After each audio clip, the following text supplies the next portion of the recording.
people, I am at Salvationarmy. Did you know that the second-hand clothing industry is a $71 billion industry? And I'm here to show you how I source for my inventory.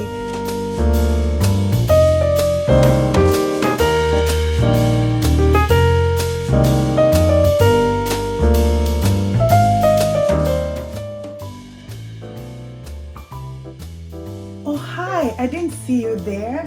I'm so glad you made it. I was just checking on my sales for the day and it looks like I made a few sales and I need to package them and take them to the post office. But before I do that, let me tell you about this side hustle that literally built me a house. Stay tuned.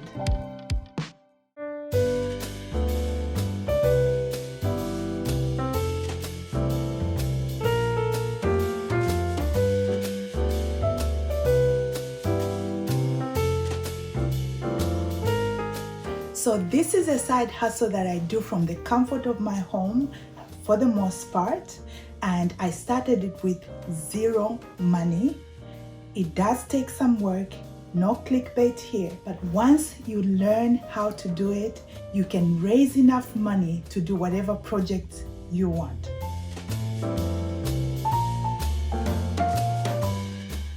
One day I happened to be surfing through the TV channels and I noticed this news segment talking about how you can turn the clothes in your wardrobe into cash. And I thought to myself, Bridget, you can totally do this. So with a little bit of research, I realized there were several platforms that offered me an opportunity to sell my clothing and make a little bit of cash. I downloaded this app on my phone, and after about 2 weeks, there were no sales. And I thought, oh, this is not going to work. And I decided I was going to delete the app the next day. So the following morning when I went to delete the app, I noticed I had made a sale. I was so excited and I decided to give it my best. So I literally started with $0. What I did was I looked at my wardrobe.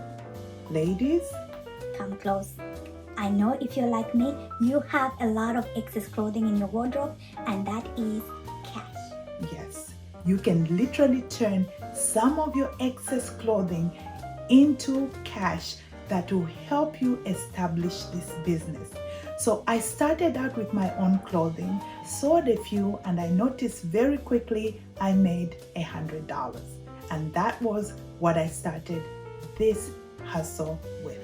After selling on this platform for 1 year, remember I'd started with $0, then made about $100, and I invested that back into the business.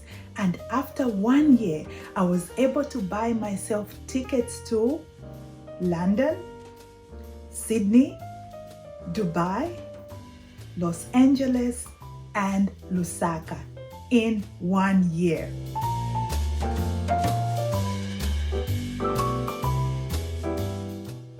That's when it clicked that this business could help me raise the money that I needed to build my dream home.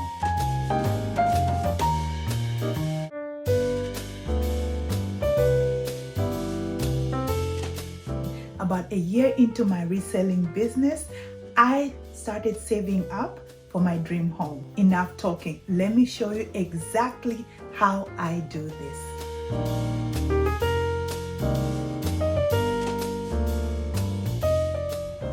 Hi lovely people, I am at Salvationarmy, one of my local thrift stores, and I'm here to show you how I source for my inventory to sell in my online boutique. And I'm hoping that by the end of this video, you will be convinced to start another income stream if you only have one. We're living in uncertain times. It's really important that you develop more than one income stream. In case one goes down, you and your family have something else to fall on. So even though I have a master's degree and I have other businesses that I run, this is one side hustle that I do often because I love shopping and I enjoy fashion and it gives me an opportunity to earn more income for my family. And in this case, this one side hustle built me a house. I'm going to be sharing with you a few tips as I go along. So I brought you here to show you how I source for my inventory for my online boutique. You can do the same wherever you are. Wherever you are, people need clothing, people need shoes. So you can literally do the same thing I'm doing any place you are. The only difference might be where you source. One of the tips I wanted to share with you is that it's important for you to learn the trends that are selling. You want to buy things that people are actually looking for. Don't just go and buy something based on maybe the style you like. Even though I do pick up stuff just because I like them, I want to make sure that I'm buying things that people are actually looking for and are willing to pay good money for. Another tip, when I go into this store, I will be looking at the labels very, very carefully. There are certain brands that people are looking for and other brands people don't care about. There we go. Let's see what we can find.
So I'm now in the dressing room because I'm about to show you what I'm going to bring. So this is the Lane Bryant, and today white is half off. Even though it's very pretty, it will work very well for summer. I'm just looking at it. The price is too high, even at 50% off. So I'm probably going to leave this one behind.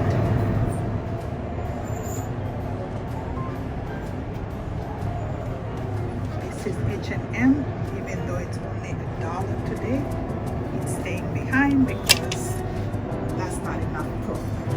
Another one that I'm leaving behind because it's just not worth it. The style is just wrong. I showed you this one already. This is a beautiful floral tunic, I believe.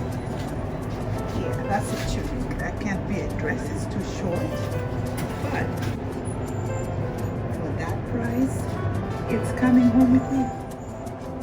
Here is another Lane Bryant piece. It's black and white floral. I just like the style. Here is another item I will pick up. This is a brand that I'm not familiar with, but I looked it up. And for 99 cents, this blazer or coat is 100% wool. It might even be vintage. So this one is coming home with me. Finally, here is an African looking dress. I used to pick these up a lot just because of my emotional attachment to Africa, but they don't sell that great for me.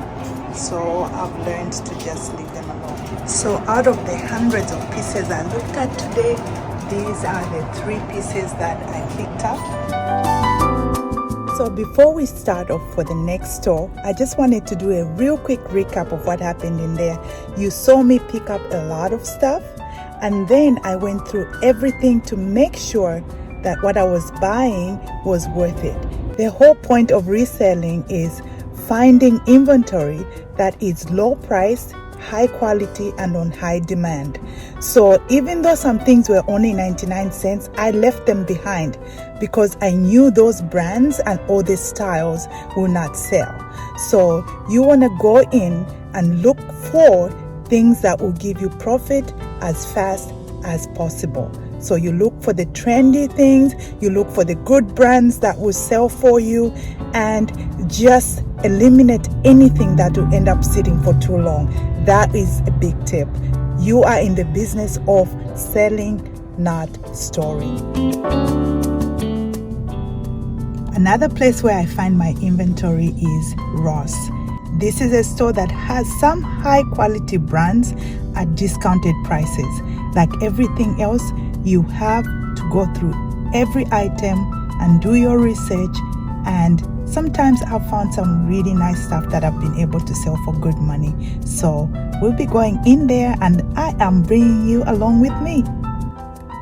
So my whole point of bringing you to these two places is to show you two different places where you can source inventory. Salvationarmy is mostly used clothing, although I've found many new items with tags.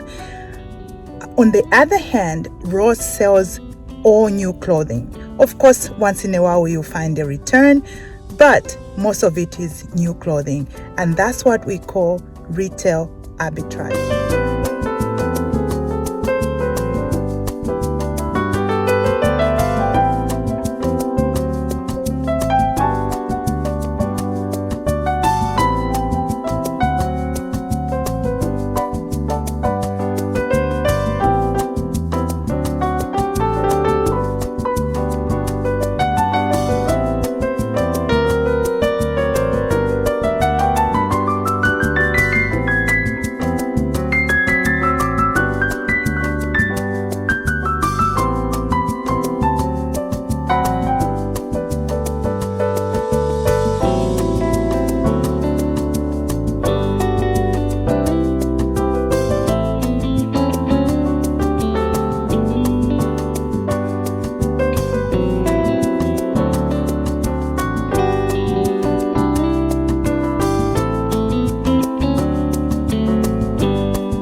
I'm done with all my shopping for the day. It's really chilly right now. It's not even 4 o'clock and the sun is about to set, but it's time to go home, check on the kids, make sure they did their homework, and then I'll show you everything I found. See you soon.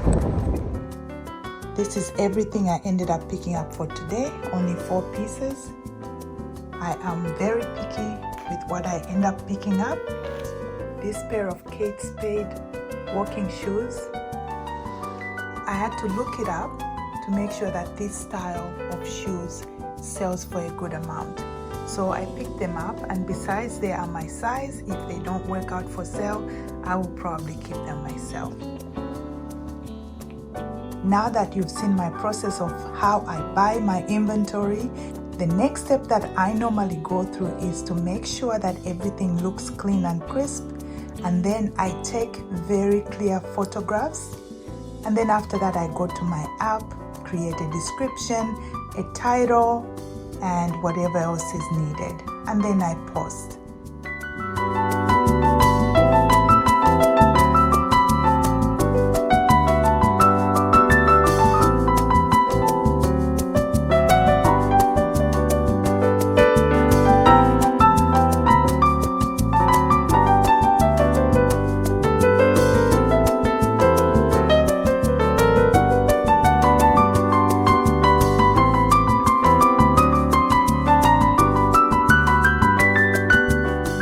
You've seen my process of sourcing inventory. Let me give you 10 tips that will help you succeed in your reselling business.